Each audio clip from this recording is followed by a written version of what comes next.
লাগলে এক নাগারে মারা যায়। আপনারা তাৎক্ষণিক কোনো মেডিসিন দিয়ে সেটা থেকে আর রোগ মুক্তি করতে পারেন না। এটা আসলে মূলত আপনাদের দোষ। আপনারা যদি বরাবরই ঠিকমতো প্রথম থেকে শেষ পর্যন্ত যত্ন নেন, তাহলে আপনার মাছের গায়ে কখনো একটি দাগ বা একটি মানে স্পটও হবে না। কিন্তু আপনারা কি করেন, যখন মাছটা সমস্যার সম্মুখীন হন, এই সময় কি করেন, আপনারা প্রচুর পরিমাণে কীটনাশক থেকে শুরু করে অনেক কিছু ব্যবহার করে থাকেন, এবং তখন আর টাকার দিকে আপনারা চিন্তা করেন না, যত টাকাই যাক আমার মাছটাকে যেন বাঁচাইতেই হবে। আসলে সে সময় কি, শেষকালে কিন্তু আর রক্ষা হয় না। অনেক সময় অনেক ডাক্তাররা বলে থাকেন যে মাছ আপনি বিক্রি করে দেন, অথবা কোনো উপায় নাই, যেটা হওয়ার সেটা হয়ে যায়।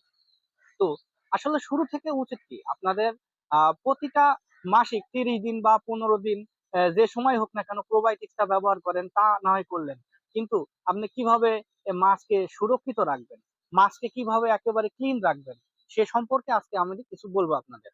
সেক্ষেত্রে নিয়ম হলো, প্রতি 30 দিন পর পর পুকুরের প্রতি শতাংশে পানির অনুপাতে চুন এবং লবণ এলাকা ভেদে পুকুরে প্রয়োগ করতে হবে। তারপরে উচ্চমানের আপনার বিকেসি, যেটা বলি আমরা, জীবাণুনাশক বলি, উচ্চমানের বিকেসি 80% এটা আপনারা ব্যবহার করবেন। তার আগে ব্যবহার করতে হবে অবশ্যই